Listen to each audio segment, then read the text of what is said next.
Sir, kumustahan naton yan na Commission on Higher Education kay maghuhuman na ang academic year 2023, no? And what are the preparations being made by CHED? Oh, well, CHED is of course always there at talagang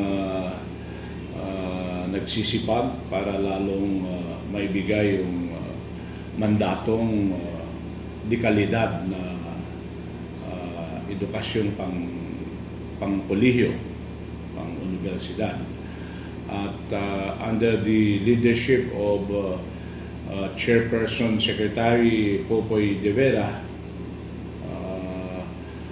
okay naman ho dahil nandyan ho at sa ngayong panahon nga ang CHED po ay hindi na lang kilala sa ating bansa